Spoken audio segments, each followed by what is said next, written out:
අයිබෝවන් අද අපි මේ විග්‍රහයෙන් කතා කරන්නේ යන්නේ අපේ සමාජයේ නිතරම කතාබහට ලක්වෙන ඒත් ගොඩක් අයට හරියටම තේරුම් ගන්න අමාරු ගැඹුරු මාතෘකාවක් ගැන. ඒ තමයි නිවන. ඇත්තටම නිවන් දකින්න අපි මැරෙන්න ඕනේද? ජීවත් වෙන්න ගමන්ම මේ පරම සැනසීම අත්දකින්න බැරිද? අද අපි මේ මූලාශ්‍ර හරහා පියවරෙන් පියවර විග්‍රහ කරලා බලමු නිවන කියන්නේ හරියටම මොකක්ද කියලා. කෙනෙක් මිය ගියාම අපේ සමාජයේ නිතරම ඇහෙන ඒ වගේම අපි නිතරම කියන ප්‍රාර්ථනාවක් තමයි නිවන් සැප ලැබේවා කියන එක. ඇත්තටම මේක අපේ සංස්කෘතියේ තදින්ම කාවැදිලා තියෙන පුරුද්දක්. හැබැයි දන්නවද මේ පුරුද්ද නිසාම අපේ ඔළුවලට ලොකු වැරදි මතයක් එහෙම නැත්නම් මිත්‍යාවක් ඇතු වෙලා තියනවා කියලා මේ මූලාශ්‍ර වලින් පෙන්වා දෙනවා. ඒ තමයි නිවන කියන්නේ හරියට මරණින් පස්සේ යන්න තියෙන වෙනමම ගමනාන්තයක් කියන එක. ඒ කියන්නේ නිවනයි මරණයයි කියන්නේ එකක් වගේ හැඟීමක් නේද මේකෙන් සමාජේ නිර්මාණය වෙලා තියෙන්නේ. හැබැයි ඇත්තම කතාව ඊට වඩා සම්පූර්ණයෙන්ම වෙනස්. මේක ඇත්තටම ලොකු මිත්‍යාවක්. නිවන කියන්නේ කොහෙත්ම මලවුන්ට යන්න තියෙන භෞතික තැනක් නෙවෙයි. සත්‍ය තමයි නිවන කියන්නේ ජීවත් වෙලා ඉන්න කෙනෙකුට ලබා ගන්න පුළුවන් ඉහළම මානසික සැනසීම. බුදුදහමේ පැහැදිලිවම පෙන්වා දෙන්නේ මේ සැනසීම මරණයට කලින් ලබාගත යුතු නිදහස් වීමක් විදියටයි. ඉතින් මේ සංකල්පය අපි මෙච්චර කල් හිතාගෙන හිටපු සාම්ප්‍රදායික සිතුවිලි සම්පූර්ණයෙන්ම කණපිට හරවනව නේද? ඉතින් මේක කොහොමද ප්‍රායෝගිකව සිද්ධ වෙන්නේ කියලා තේරුම් ගන්න නම් අපි මූලාශ්‍රවල දක්වන පළවෙනි తත්වය නිර්වචනය කරගන්න ඕනේ. මේකට කියන්නේ සඋපාදිශේෂ නිබ්බාන ධාතුව කියලා. සරලවම කිව්වොත් මේකෙන් අදහස් වෙන්නේ කෙනෙක් ජීවත්ව ඉද්දීම ඒ කියන්නේ එයාගේ මේ භෞතික ශරීරය හෙවත් පංචස්කන්ධය තියෙද්දීම නිවන් අවබෝධ කර ගැනීමයි. මෙතනදි වෙන්නේ කෙනෙක්ගේ හිතේ තියෙන රාග, ద్వේෂ, මෝහ කියන කෙලෙස්ගිනි සහ මුලින්ම නිවිලා යන එක විතරයි. හැබැයි එයාගේ ජීව විද්‍යාත්මක ශරීරයේ කිසිම වෙනසක් නැතුව ඒ විදිහටම පවතිනවා. මේක ඊටමත් ගැඹුරු ඒත් ප්‍රායෝගික තත්වයක්.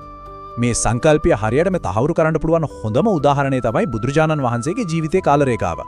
මූලාශ්‍රවල සඳහන් වෙන විදිහටම පැහැදිලි වෙනව නේද? උන්වහන්සේ වයස අවුරුදු 35 දී බුද්ධත්වයටපත් වුණා කියලා.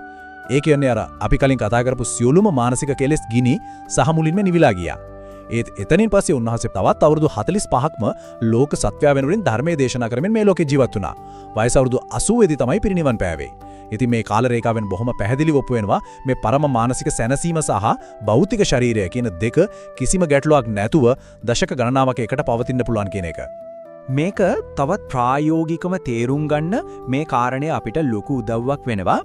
ජීවත්ව ඉද්දීම නිවන්සුවේ අත්දකින්න රහතන් වහන්සේලාත් හරියටම සාමාන්‍ය මිනිස්සු වගේම කනවා, බොනවා, ඇවිදිනවා වගේ දේවල් කරනවා. මෙතනදී විශේෂයෙන්ම මතක තියාගන්න ඕන දෙයක් තමයි උන්වහන්සේලාටත් කායික වේදනා, ඒ කියන්නේ ශරීරයේ රිදීම් දැනෙනවා. හැබැයි තියෙන ලොකුම වෙනස මොකද්ද දන්නවද? උන්වහන්සේලාගේ හිතේ ඒ කිසිම දෙයක් කෙරෙහි කිසිම ඇලීමක් හෝ ගැටීමක්, එමත් නැත්නම් කිසිම මානසික පීඩාවක් ඇති වෙන්නේ නැහැ. භෞතික වේදනාව දැනුණත් ඒකට මානසිකව බැඳෙන්නේ නැති එකෙන් මේ උස්සස් අධ්‍යාත්මික සංකල්පය යථාර්ථයක් බවට පත් වෙනවා. හරි. දැන් අපි දෙවනි තත්වයට යමු. ඒක තමයි අනුපාදිශේෂ නිබ්බාන ධාතුව. මේකෙන් අදහස් වෙන්නේ කෙනෙක්ගේ ජීව විද්‍යාත්මක ජීවිතයේ අවසානයයි. අපි මේක සාමාන්‍යයෙන් හඳුන්වන්නේ පිරිනිවන් පෑම කියලානේ. ජීවත්ව ඉද්දීම නිවන් දැකපු කෙනෙක්ගේ ආයුෂය ඉවර වෙලා මේ ශරීරය මරණයටපත් වුණාම නැවත උත්පත්තියක් සිද්ධ වෙන්නේ නැහැ. අන්න එතනදී අර භෞතික පංචස්කන්ධයම කිසිම දෙයක් ඉතිරි නොවි සහ මුලින්ම නිවි යනවා. ඉතින් මෙතන තියෙන වැදගත්ම කාරණය වෙන්නේ මේ අවස්ථා දෙක අතර තියෙන සම්බන්ධය හරියටම තේරුම් ගන්න එක. මූලාශ්‍ර වලින් ඊටා පැහැදිලිව පෙන්වා දෙන විදිහට නිවන කියන එක සම්පූර්ණ වෙන්නේ එහෙමත් නැත්නම් අවසන් වෙන්නේ පිරිනිවන් පෑමෙන් හෙවත් මරණයෙන් වුණත් ඒ නිවනේ සැබෑ අත්දැකීම සහ ඒකෙන් ලැබෙන අසීමිත නිදහස අපි ලබා ගන්න ඕනේ මැරෙන්න කලින්. ඒ කියන්නේ මේ ජීවත්ව ඉන්න කාලයේ ඇතුලේ. ඒ නිසා නිවන කියන්නේ නිකම්ම මරණින් පස්සේ හම්බ වෙන තෑග්ගක් විදිහට සලකන්න කොහෙත්ම බෑ. ඒක ජීවත්ව ඉද්දීම තමන්ගේම උත්සාහයෙන් දිනාගත යුතු දෙයක්. ගොඩක් අය නිකමට හරි හිතනවා ඇති නිවන කියන්නේ මරණය නතර කරන එක කියලා. හැබැයි නිවන කියන්නේ මරණය නතර කරන එක නෙවෙයි. අපි හැමෝම මැරෙන්න බය වෙන්නේ අපි මේ ශරීරයට සහ ජීවිතයට ගොඩක් ආදරය කරන නිසායි. හැබැයි නිවනින් කරන්නේ අන්නේ මරණය ගැන අපේ හිතේ තියෙන බය සහ ඇලීම මුලින්ම උපුටා දාන එකයි. නිවන් දැකපු කෙනෙක් හැම දෙයකම අනිත්‍ය බව දන්න නිසා මරණය කියන්නේ තවත් එක ස්වාභාවික සිදුවීමක් විතරයි. ඒ නිසා මෙයා අතීතයේ බරක්වත් අනාගතයේ බයක්වත් නැතිව ඊටමත් සැහැල්ලුවෙන් අද දවසේ ජීවත් වෙනවා. මේ නිසාම නිවන් දකින්න මැරෙනකම් බලාගෙන ඉන්න එක ලොකු කාලය නාස්ති කිරීමක් කියලා අපිට තේරෙනව නේද? මොකද මූලාශ්‍රවලට අනුව නිවන කියන්නේ සම්දිට්ඨික දෙයක්. සම්දිට්ඨික කියන්නේ මේ ඇස් දෙකටම මේ ජීවිතයේදීම පෙනෙන සහ අත්විඳින්න පුළුවන් දෙයක් කියන එකයි.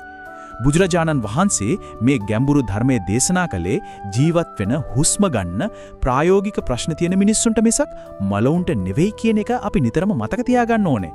ඉතින් අපේ මේ විග්‍රහය අවසන් කරන්න කලින් මේ ගැඹුරු ප්‍රශ්නය ගැන මොහොතක් කල්පනා කරලා බලමු. කවදා හරි අනිවාර්යයෙන්ම සිද්ධ වෙන භෞතික මරණය ගැන හිත බය වෙනවා වෙනුවට අපිට අදම මේ මොහොතේම පුළුවන් නේද අපේ හිත ඇතුලේ තියෙන ඒ කෙලෙස් ගිනි ටික නිවා ගන්න උත්සාහ කරන්න. භෞතික ශරීරයට තියෙන දැඩි බැඳීම අතහැරලා මේ එදිනදා ජීවිතය ඇතුලේ ප්‍රායෝගිකව ඒ ගැඹුරු සැබෑ සැනසීම ගොඩනගා ගන්න කොහොමද කියලා කල්පනා කරලා බලන්න. මේ අදහස මරණය ගැන තියෙන බය නැති කරලා ජීවත් වෙන කාලය ඇතුලේ නිදහසේ ජීවත් වෙන්න ලොකු පාරිදර්ශනයක් ලබා දෙනවා නිසකයි. යලිත් දවසක මේ වගේම හරවත් විග්‍රහයකින් හමු වෙමු. අදට